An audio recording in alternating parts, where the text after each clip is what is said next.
Namulat sa buong Pilipinas. Magandang umaga, Pilipinas! Magandang umaga, Dagupan City at syempre sa buong Pangasinan.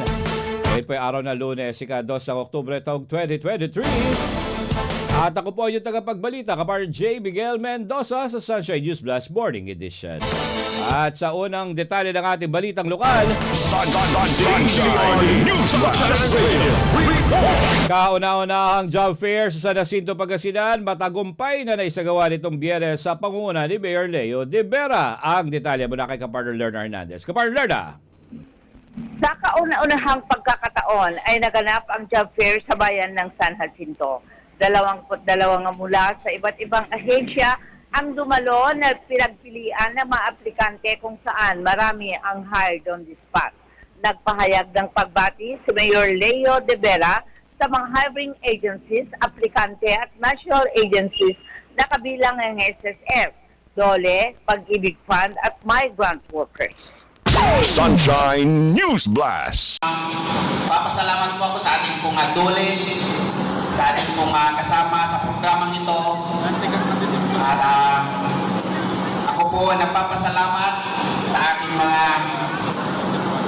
kasama, ang ating mga kababayan na naghahanap ng trabaho, sa inyo pong lahat sa pag-participate po dito sa ating programa na job fair po dito sa bayan ng San Jacinto. Maraming salamat po sa inyong lahat. Ang Staff Search Asia Service Cooperative ay kasama sa hiring agencies na nangailangan ng maraming tao na ide-deploy sa iba't ibang hawak na kumpanya ayon kay Mr. Jolan Andino. Isa sa hired on the spot ay mula sa Barangay Malaborbor na nagpasalamat at makapagtrabaho siya muli sa isang taon na wala ng pagkakitaan. Pinasalamatan naman ni Ms. Geraldine Araos mula sa LGU San Jacinto ang DOLE sa first ever job fair ng bayan upang mailapit, maiprovide at matulungan ng mga kababayan na makapaghanap ng trabaho. Para sa Diyos at Pilipinas kong mahal, Lerner Hernandez, kapartner mo sa balita at servisyo. Sunshine News Blast. Samantala, mga kandidato sa Barangay at SK Dagupan lumahok sa Fun Run Interfaith Rally. Ang detalye mula kay Kapartner Ilet Bor Briguera. Kapartner Ilet. Dumalo ang mga kandidato ng barangay at sangguniang kabataan elections ng Dagupan sa idinaos na Unity Fun Run at Interfaith Rally nitong linggo. Ang mga ito nagbanding upang masigurong sports lang, walang personalan at upang manaig ang kapayapaan bago at pagkatapos ng eleksyon sa October 30 ngayong taon. Nilagdaan lahat ng mga kandidato ang Peace Covenant bilang tanda ng kooperasyon sa mga otoridad at pagsunod sa batas na nauukol sa eleksyon. Nagpapasalamat si Mayor Belen Fernandez sa napapanahong aktibidad na ito ng DILG, PNP, COMELEC, DepEd, PPCRV, Philippine Coast Guard, PIDEA, BFP, Vice Mayor Brian Qua at Councilor Jigs Team. Para sa Diyos at Pilipinas kong mahal, kapartner Ilet More Briguera, kapartner mo sa balita at serbisyo. Sunshine News Blast. Dagdag pambalita, San Manuel, Pangasinan, ikalawang beses nang nakatanggap ng Seal of Good Education Governance sa Sinergia Foundation. Ang detalye mula kay Kapartner Vic Tahod. Kapartner Vic. Yes, good morning mga kapartner. Ikalawang beses nang nakatanggap ng Seal of Good Education Governance ang San Manuel, Pangasinan mula sa Sinergia Foundation. Ito ang inihayag ni Ms. Ningning Doble, President ng Links at North Luzon Program Officer ng Sinergia Foundation sa panayam ng Sunshine Radio. Ang San Manuel ang kauna-unahang LGU sa Pangasinan na nakasungkit ng Seal of Good Education Governance. Sunshine News Blast. Seal of Good Education Governance for 2022, not 2023. Kasi kulang yung data ng 2022 back then due to the pandemic. Kulang yung data ng DepEd kasi hindi nagawa yung ibang activities like reading, assessment, and all that. So, yung sa 37 na na-awardan, 12 are from Northern Luzon and San Manuel is one of them. The only one that is from Pangasinan. Wow. Nabiyayaan din ang San Manuel LGU ng isang library mula sa Links at sa mga sponsor nito dahil na rin sa ipinakita nitong pagtutok sa edukasyon. Sunshine News Blast. Yung library na to, ang tawag po namin dito, is Hooked on Books library program. Ito po ay katulong po namin maraming organizations to make this happen kasi medyo mamahalin na library po siya. Ang main donor po nito is through the Philippine Constructors Association. The main donor is Will Decena and Associates, yung malaking construction company sa Manila. And then we have other partners po, marami sila. And then kaming mga volunteers of Links went there to fix the library. So sinet up ng Will Decena and Associates yung magandang library, which actually is a design by the winner of the 19th Estilo de Vida Interior Design Contest last year. So ito pong design na ito is really meant to be very conducive to children. Hinikayat ni Ms. Ningning ang lahat ng LGU na magsumite na ng kanilang mga programa sa edukasyon sa Sinergia Foundation upang magkaroon ng tsansa na manalo ng Seal of Good Education Governance sa susunod na taon. Tiniyak ni Ms. Ningning na ito ay may criteria na sinusunod at fair at walang bias sa mga pagpili sa mga LGU na mananalo. Para sa Diyos at sa Pilipinas kong mahal, diktahod ka partner mo sa balita at serbisyo. Sunshine News Blast.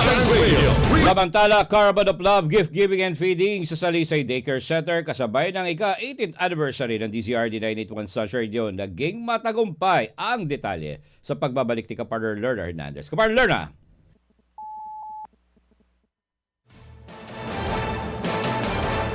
Kapartner Lerna? Matagumpay ang Caravan of Love gift giving and feeding sa Salisay Daycare Center. Ito ay kasabay ng ika-18 anibersaryo ng DZRD 981 Sunshine Radio. Unang nagsagawa ng Caravan of Love and Goodness Feeding and Gift Giving ang DZRD 981 Sunshine Radio sa mahigit 260 mag-aaral sa Malindong Elementary School sa Bimalay, Pangasinan nitong Setyembre 28, 2023.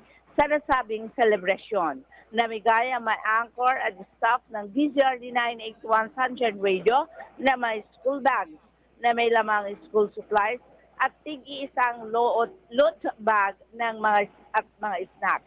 Nagpasalamat ang DZRD Sunshine Radio sa mga mapagmahal na mga sponsors na sina Malasiki Mayor Noel Heslani, Balongaw Mayor Risa Peralta, Bimalay Mayor Pete Merera, Sangguniang Panlunsod ng Dagupan sa panguna ni Vice Mayor Kua Orbistondo Mayor Modesto Operaño, Abono Party List Congressman S. Musa at San Jacinto Mayor Leo De Vera, Philippine Carabao Center at LTO Region 1.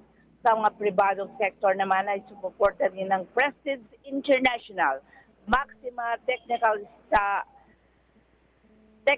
and Skills School, Star Candy Dagupan, Star Plaza Institute, Lions Club International, Lions Club Makati, JB Bagoong, Marigold Bookstore, Ritz Corporation, Samsung Mobile Division at Toyota Dagupan. Para sa Diyos at Pilipinas kong mahal, Lerna Hernandez, kapartner mo sa balita at Sunshine News. Samantala, DSWD FO1 makikisa sa selebrasyon ng Filipino Elderly Week ngayong unang linggo ng Oktubre. Ang detalye mula kay Kapartner Bien Bergabilla. Kapartner Bien! Naikisa ang Department of Social Welfare and Development sa selebrasyon ng Filipino Elderly Week ngayong unang linggo ng buwan na Oktubre. At tema ngayong taon ay honoring the invaluable legacy of Filipino senior citizens. Highlight sa selebrasyon ng DSWD-FO1 ang kontribusyon ng mga senior citizens sa syudad. Pagtutuunan din ng pansin sa selebrasyon na ito ang mga kwento ng pag-asa ng mga senior, tagumpay at mga accomplishment ng mga ito. Sapakita rin ang importansya ng pamilya, komunidad at sosyedad. Para sa Diyos sa Pilipinas, kumati si Bien Brigadinia, kapartner mo sa balita at serbisyo. Sunshine News Blast. Dagdag pambalita, environmental health, tinalakay sa B2B Health usapan ng DOH Center for the Health Development 1 ang detalye sa pagbabalik ni Kapartner Vic Taon. Kapartner Vic! Yes, kapartner, tinalakay sa B2B Healthy Usapan ng Department of Health Center for Health Development, Region 1, ang tungkol sa environmental health. Special guest sa talakayan ang Entomologies of Environmental Health and Sanitation Program Coordinator ng DOH CHD1 na si Engineer Lily Esteban, kasabay ng selebrasyon ng Environmental Health Day. Paalala ni Engineer Lily ang pagkakaroon ng malinis na tubig, toilet at tamang disposal ng mga basura.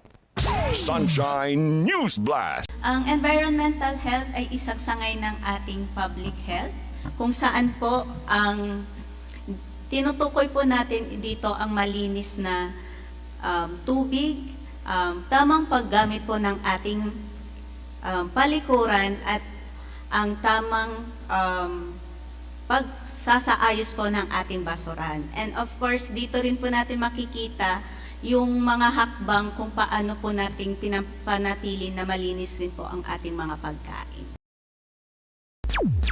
Samantala, nakasaad sa Philippine Code on Sanitation ang batas tungkol sa kalinisan ng kapaligiran sa bansa ayon kay Engineer Lily. Sunshine News Blast. Meron po tayong pangunahin na batas para po patungkol sa ating environmental health and sanitation, which is ang ating Philippine Code on Sanitation or ang PD 856 po. Meron din po tayong mga iba't ibang policies or patakaran po, katulad ng mga manual po natin ng Philippine Approach to Sustainable Sanitation at ang Philippine Drinking Water Standard po natin. Ang sangay ng Environmental Health and Sanitation ng DOH-CHD1 ay gumagabay sa iba't ibang lugar sa bansa sa tamang implementasyon ng sanitation. Nagbibigay din ito ng technical assistance ang kanilang sangay para sa pagkakaroon ng malinis na tubig at palikuran. Para sa Diyos at sa Pilipinas kong mahal, di kahod ka-partner mo sa balita at servisyo.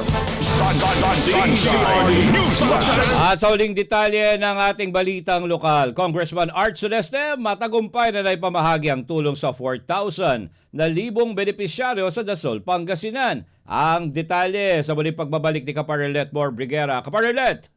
Matupad na umaga, kapartner Jay, matagumpay na ipamahagi ang tulong pinansyal na tulong sa 4,000 benefisyaryo sa Dasol, Pangasinan. Katuwang ni Congressman Art Celeste ang Department of Social Welfare and Development. Nais ni Cong Art na maramdaman ng taong bayan na may gobyerno na tumutulong sa kanila. Bagamat ipinagpaliban ang People's Day na Congressman Art Celeste nitong Sabado, nangako ang kongresista na bukas ang kanyang tanggapan para mapaglingkuran ang lahat. Para sa Diyos at Pilipinas kong mahal, kapartner Ilat Mor Briguera, kapartner mo sa balita at service. Sunshine News Blast. Sa buong Pilipinas.